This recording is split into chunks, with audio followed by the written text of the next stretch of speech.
માનું છું, ઉપસ્થિત વડીલોનો આભાર માનું છું કે મને અહીંયાથી બોલવાનો મોકો મળ્યો છે. એક સ્ત્રી તરીકે અને આ ઉંમરે અહીંયાથી આવીને બોલવું મારા માટે ચોક્કસ ગૌરવની વાત છે. આપણે ગમે એટલી એડવાન્સમેન્ટની વાત કરીએ પણ સ્ત્રીઓ માટે આ બધું જ કામ ચોક્કસ અઘરું છે અને તમે મને તક આપી છે એના માટે આભારી છું. તમારા બધાને આભારી છું કે તમે લોકો હાજર રહ્યા છો. કારણ કે અત્યારે એવું છે કે સમય સૌથી કિંમતી છે. લોકો પાસે રૂપિયાઓ છે પણ સમય નથી હોતો. તમે તમારો સમય ખર્ચીને આવ્યા છો એના માટે તમારી આભારી છું. અને સૌથી સારી વાત એ છે કે સાહેબે મને 45 મિનિટ આપી છે. હું લેક્ચરર છું. 45 મિનિટથી ઓછું કે વધારે મારા માટે અઘરું થાય. સાહેબે મને એક્ઝેક્ટ 45 મિનિટ આપી છે એટલે હું મારો સમય હવે શરૂ કરું છું. મારો વિષય છે રાષ્ટ્રીયતા અને આપણે. રાષ્ટ્રીયતા એટલે શું? રાષ્ટ્રીયતાની કોઈ વ્યાખ્યા હોઈ શકે? આપણને દેશની વ્યાખ્યા ખબર છે કે આ દેશનો નકશો છે. આપણે રાષ્ટ્રીયતા એટલે શું નથી ખબર. દેશ છે ને એક નકશો છે. રાષ્ટ્રીયતા છે એક ભાવના છે, એક લાગણી છે. આપણી રાષ્ટ્રીયતા, આપણી લાગણી, આપણી ભાવના ક્યારે ઊભી થઈ છે? ઇન્ડિયા પાકિસ્તાનનો મેચ થાય ત્યારે. એ સિવાય આપણને ક્યારેય યાદ આવતું નથી. જો આપણે ક્રિકેટ જોતા હોઈએ અને વેસ્ટ ઇન્ડિઝ વાળા જીતતા હોય તો કાળિયાઓ અને પછી સાલા. જો ઓસ્ટ્રેલિયા વાળા જીતતા હોય તો ધોળિયાઓ અને આ. ત્યારે આપણે એકદમ ઇન્ડિયન બની જઈએ છીએ. પ્યોર ઇન્ડિયન કે બસ ભારત એટલે ભારત એમ. એ સિવાય રોજે રોજ આપણને એક પણ વાર દિવસમાં ઇન્ડિયા ઇન્ડિયા એવું અંદરથી સંભળે છે જે ક્રિકેટ વખતે સંભળાય છે? રોજ કેમ દિવસમાં એક વાર એવું નથી સંભળાતું? આપણને નથી સંભળાતું. આપણી રાષ્ટ્રીયતા એટલી ઓછી છે. આપણો રાષ્ટ્ર પ્રેમ, આપણી ભાવના એટલી ઓછી છે. હું મારી વાત કરું તો મારા માટે આ એક લેક્ચર નથી કે મારા માટે એક પુસ્તક નથી. આ એક વિચારધારા છે જે હું લોકો સુધી લઈ જવાની કોશિશ કરું છું. આવું મને કેમ વિચારવું પડ્યું? The civic code. હું કાયદાની લેક્ચરર છું. લેક્ચરમાં સૌથી પહેલા બંધારણ ભણાવવાનું શરૂ કર્યું, ઇન્ડિયન કોન્સ્ટિટ્યુશન. સ્ટુડન્ટ્સને પૂછું, 12th પછીના સ્ટુડન્ટ હોય, ઇન્ટિગ્રેટેડ કોર્સ હોય, કે ભારતીય બંધારણમાં શું છે? સ્ટુડન્ટ્સને કાયદા વિશે કાંઈ જ ના ખબર હોય. એક જવાબ છે, મેડમ અધિકારો. સરસ. કેવા અધિકારો? મૂળભૂત અધિકારો. ઓકે, આપણા અધિકારો છે તો આપણી ફરજો છે? આ જવાબ કોઈની પાસે નથી. જેટલા અવેરનેસ પ્રોગ્રામ ચલાવું છું એમાં હું જોઉં છું કે લોકોને પોતાના અધિકારો ખબર છે. તમે ગામમાં એકદમ અબૂધ માણસને પણ સમજાવવા જાઓ ને તો એમ કે બેન એવું ન થાય, કાયદામાં આમ લખ્યું છે, મેં કોર્ટ ગયા તમે વાંચ્યું હતું.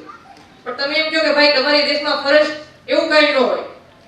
આ જવાબ મને બનેથી મળ્યો છે. હું પ્રેક્ટિકલી આ બધું જોઈને આવી ત્યારે મને સમજાણું કે સિવિક કોડ હોવો જરૂરી છે. સિવિલ લો છે, ક્રિમિનલ લો છે, તો સમાજમાં રહેવાનો એક કાયદો ન હોવો જોઈએ. હવે દેશમાં રાષ્ટ્રીયતા કેમ ઊભી કરવી? એક ચકતી ઇન્ડિયા નામનું મૂવી આવ્યું હતું. એમાં શાહરુખ ખાન નેશનલ લેવલની એક ટીમ તૈયાર કરતો ક્રિકેટ હોકીનો કોચ છે. એ ટીમની બધી મેમ્બર્સને પૂછે છે કે તમે તમારી ઓળખાણ આપો. મેમ્બર્સ ઓળખાણ આપે છે. હું મહારાષ્ટ્રથી, હું મધ્યપ્રદેશથી, હું તમિલનાડુથી, હું આસામથી, હું નાગાલેન્ડથી. એક જ વ્યક્તિ એમ કહે છે કે હું ઇન્ડિયાથી. આ જવાબ એક જ વ્યક્તિએ મળ્યો. આપણે મૂવી છે એટલે માની લઈએ કે 10 માંથી એક વ્યક્તિએ કીધું. પણ જો હકીકતમાં 100 લોકોને પૂછવામાં આવે તો 100 માંથી એક વ્યક્તિને પણ સૂચતું નથી કે હું ભારતીય છું એવો જવાબ આપો. આપણે પૂછીએ કે તમારું નામ, એટલે ગોરા. એટલે ગોરા એટલે કેવા? એટલે હું તો ગોરા એટલે સારા. ગોરા એટલે કેવા? ગોરા એટલે સારા. એટલે એ જાણવા માંગે છે કે તમારી કાસ્ટ શું, તમારું સિટી કયું, તમારું ભણતર કયું. કોઈ એમ નથી પૂછતું કે તમારી રાષ્ટ્રીય ભાવના કેવી છે. તમે તો અહીંયાના છો એટલે અહીંયાના છો એવું સમજી લેવું ટેકન ફોર ગ્રાન્ટેડ છે. એટલે મેં એક વસ્તુ શરૂ કરી કે અહીંયા હું નેશનલ બેજ પહેર્યું. અહીંયા મેં બેજ પહેર્યો તો આ લોકો મને આપ્યું એટલે મેં એમને વધુ યાદગી લાગ્યું કે આ એ છે કે હું જે કોઈ પણ લેક્ચરમાં જાઉં ને એમાં નેશનલ ફ્લેગનો બેજ કરીને જાઉં. આપણે દરેક લોકો આપણો ધર્મ ચાંદલો કર્યો હોય, કોઈ પણ ધર્મનું કંઈ પણ ધારણ કર્યું હોય, ક્લબ હોય તો ક્લબનું પહેર્યું હોય. કોઈ વ્યક્તિ હું રાષ્ટ્રને અગ્રિમતા આપું છું એવું કોઈ જ પોતાના શરીર પર, પોતાના કપડા ઉપર, પોતાના તિલક પર ક્યાંય બતાવતું નથી. આપણને એવું થતું જ નથી કે હું ભારતીય છું એવી ઓળખાણ છતી કરું. મારી ઓળખાણ આ ધર્મની, આ કાસ્ટની નહીં, મારી ઓળખાણ ભારતીય હોવાની હોવી જોઈએ એવું મેં ક્યારેય કોઈ જગ્યાએ ઓબ્ઝર્વ કર્યું નથી. કે તમે જોઈને કહી દો કે આની વિચારસરણી આવી છે. તો કોઈ પણ વ્યક્તિને પહેલી નજરે જોઈને કેમ સમજી શકાય કે આ વિચારસરણીમાં નેશન ફર્સ્ટ ફાઉન્ડેશનમાં સંકળાયેલી છે? મને શબ્દ મળ્યો કે દેશને અગ્રિમતા આપે છે. એટલે મેં આ વસ્તુ શરૂ કરી. લોકો મને પૂછતા હતા કે બેન આવું કેમ કરો છો? મેં કીધું કે હું એવું માનું છું કે રાષ્ટ્રને અગ્રિમતા આપવી જોઈએ આપણા વિચારોમાં. કેવી રીતે આપી શકાય? આપણે જે કંઈ પણ કામ કરીએ છીએ એમાં હું આ કરું છું એમાં દેશમાં કે સમાજમાં કેવી રીતે મદદરૂપ થઈ શકું એક વખત વિચારીએ. હવે જો મુદ્દો આવશે ને કે રાષ્ટ્રીયતા, કાશ્મીરમાં ગોળીબાર થશે એટલે લોકો કહેશે આ સરકાર આવી છે, કોંગ્રેસ આવી છે, બીજેપી આવી છે, આપ આવી છે, જે સરકાર છે આવી છે, કાશ્મીર આપણું છે, યુદ્ધ કરી લેવું જોઈએ, લડી લેવું જોઈએ, ઉડાડી દેવા જોઈએ. બહુ સરસ. તમારે એમાં કંઈ કરવાનું નથી, આપણે અહીંયા બેસીને વાત કરવાની છે. હા, બહુ ચોખ્ખી વાત છે ને. આપણે ટીવીની સામે બોલીએ છીએ કે આમ કરવું જોઈએ. ઓકે, તમને દેશ માટે બોર્ડર પર જઈને ગોળી નથી ખાવી પડતી. તમારે ટોપો પહેરીને પેલા દંડા, વાંસના દંડા લઈને, નેતરની જાળી પહેરીને પથ્થર મારતા લોકોની સામે પોલીસ ઓફિસરની જેમ જાવું નથી પડતું. એ લોકો પથ્થર ખાય છે, આપણે નથી ખાવા પડતા ને. આપણે જોઈએ છીએ કે કાશ્મીરમાં પથ્થર પડે છે, સાદો ટોપો પહેર્યો હોય છે, એ લોકોએ પેલો લોખંડનો થોડોક પ્રોટેક્ટેડ નેતરની જાળી હોય છે અને એક દંડો હાથમાં હોય છે. એ લોકોને ગોળીબારની સત્તા નથી હોતી અને પથ્થર ખાવા જાય છે. આપણે આવું કાંઈ નથી કરવું પડતું. આપણે શું કરવું પડે છે? આપણે વાહન સાચી જગ્યાએ પાર્ક કરવાનું હોય છે. આપણે અહીંયા થૂકવાનું નથી હોતું, આપણે કચરો ફેંકવાનો નથી હોતો, આપણે હોલ મારવાનો નથી હોતો. આપણે કરી લઈએ છીએ, આપણે બધું કરી લઈએ છીએ અને પછી એમ કે પાકિસ્તાનનું તો આમ કરી લેવું જોઈએ, આ સરકારે આમ કરી લેવું જોઈએ, આ કોર્પોરેશનનો આ વાંધો છે, આ પોલીસ કર્મચારીઓ આવા છે. આપણે શું કર્યું? આપણો જ્યારે વારો આવ્યો કે થૂકવું નથી તો આપણે એટલું જ નથી સમજતા. જે દેશમાં પુલ અને પુશ લખેલું છે ત્યાં ધક્કો મારને ખેંચો લખવું પડે છે, કારણ કે આપણે ઇંગ્લિશમાં પુલ ને પુશ સમજવા તૈયાર નથી. ધક્કો મારને ખેંચો સમજવા તૈયાર નથી એટલે હાથ દોરવો પડે છે. ઘણી જગ્યાએ કાચ પર હાથ દોર્યો હોય કે લાલ એટલે આમ ધક્કો મારો. આપણે એ સમજવું નથી અને દેશ કેમ ચલાવવો જોઈએ એની સરકારને સૂચના આપવી છે. આ આપણો ફાળો છે. આપણે આવા રાષ્ટ્રવાદીઓ છીએ, આપણે આટલા સમજદાર છીએ. આપણે આપણા પૈસા ક્યાં રોકવા આપણને એક્ઝેક્ટ ખબર છે. કર ચોરી કેમ કરવી ખબર છે. એડવોકેટ પાસે જઈને એડવોકેટ કહે તમે મૂંઝાવો હું તમને રસ્તો કાઢી દઈશ. સીએમ પાસે જાઓ એટલે તમે મૂંઝાવો હું તમને રસ્તો કાઢી દઈશ. પણ કોઈ પણ વ્યક્તિ એમ નથી કહેતું કે તમે એવો કંઈક રસ્તો કાઢો કે તમે એવું એક કામ કરો કે દેશને કે સમાજને મદદરૂપ થાઓ. એવો કોઈ વ્યક્તિ તમને રસ્તો કાઢી આપે છે કે તમે કઈ એક રીતે મદદરૂપ થઈ શકો? નથી આપતું. આપણા દેશમાં રાષ્ટ્રીય ભાવનાનો ભયંકર અભાવ છે.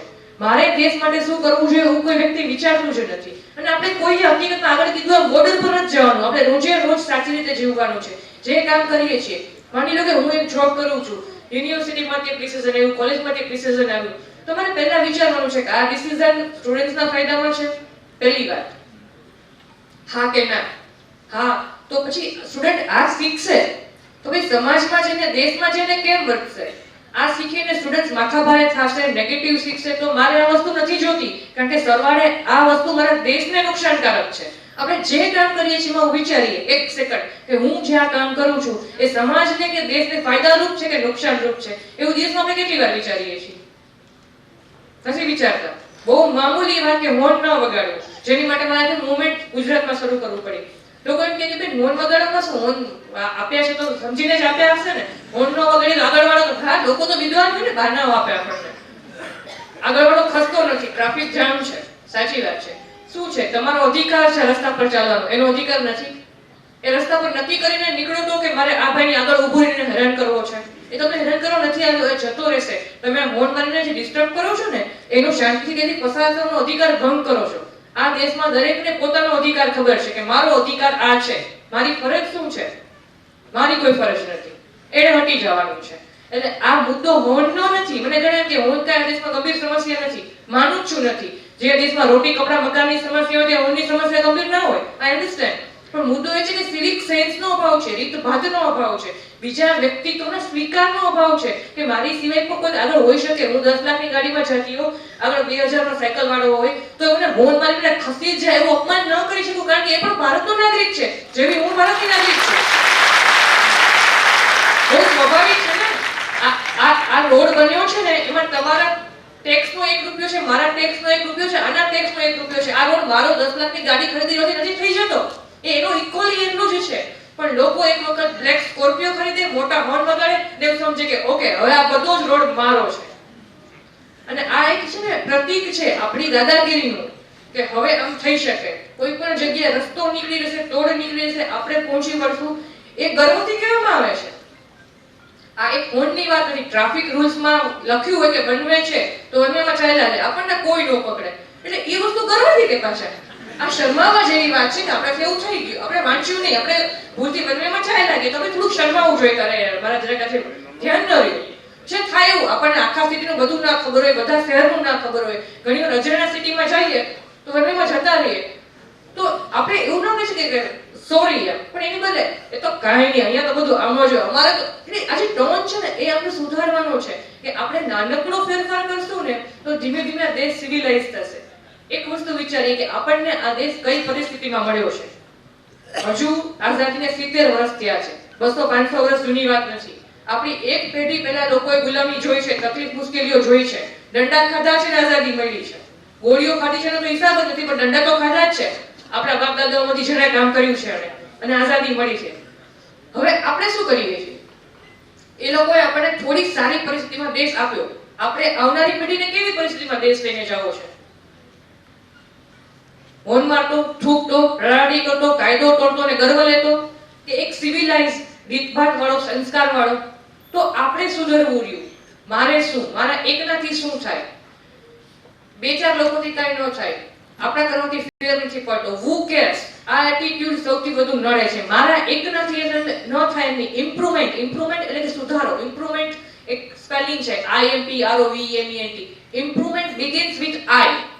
સુધારાની શરૂઆત મારાથી થાય. આ નથી કરતો, ઓલો નથી કરતો, આને કરવું છે, મારે શું કરવું જોઈએ? It begins with I. કોણ કરે છે? દરેક વ્યક્તિ છે ને એવું માને છે કે કોઈ નથી કરતું, પણ કોઈમાં તો તું આવી ગયો, હું આવી ગઈ ને. એટલે કોઈ દરેક વ્યક્તિને કોઈ બીજો જ લાગે છે, પોતે નથી લાગતો, પણ તુંય કોકના માટે કોઈક જ છો. તું તો શરૂ કર. એટલે આ હંમેશા યાદ રાખવાનું છે, જ્યાં સુધારાની જરૂર લાગે ને ત્યાં. આપણા વડવાઓએ ગુલામીમાંથી આપણને આઝાદી આપી. હવે આપણે શું કરી શકીએ કે વધુ સારી પરિસ્થિતિમાં આપણે આવનારી પેઢીને આ દેશ લઈને જઈ શકીએ?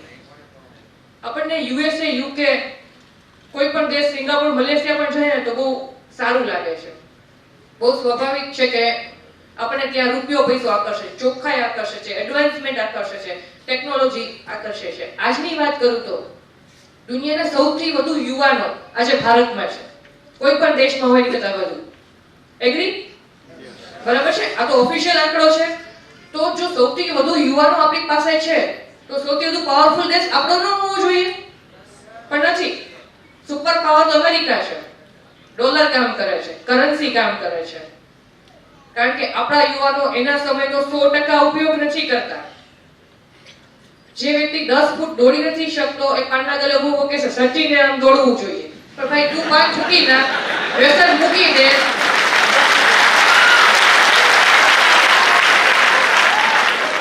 તું પાન ખાવાનું બંધ કરી દે, તું વ્યસન મૂકી દે, રોજ દિવસમાં 10 મિનિટ દોડતો જાય. 6 મહિના પછી કહે સચિને શું કરવું જોઈએ, અમે સ્વીકારી લેશું. આજે રહેવા દે ને.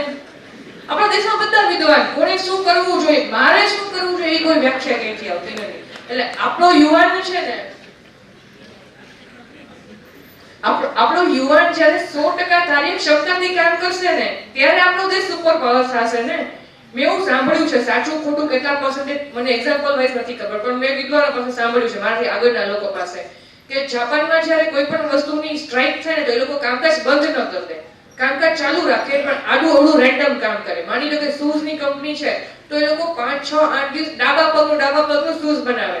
એટલે બહાર એ લોકો વેચી નથી શકવાના, જમણો પગનું ભલે નહીં ત્યાં સુધી, પણ કામ અટકાવીને બેસી નથી જતા. અને આપણે તો મન નો થયું સટલ કરી દીધું, આજે મૂડ નથી. અને પછી આપણો જે સુપર પાવર નથી, વાવ ક્યાંથી થાય સુપર પાવર એમાં? પછી આપણને એમ થાય કે અમેરિકા છવાઈ ગયું. પણ આપણે એ કરીએ તો આપણે એની કરતા ઘણા આગળ હોય, લોકો કરતા ઘણા વધારે. એ લોકો તો ખોબા જેવડા છે. સંખ્યાની વાત કરીએ તો એટલા યુવાનો તો આપણી પાસે છે, લોકોની આખી સંખ્યા છે ને એટલા. પણ આપણા યુવાનો આ કરે છે.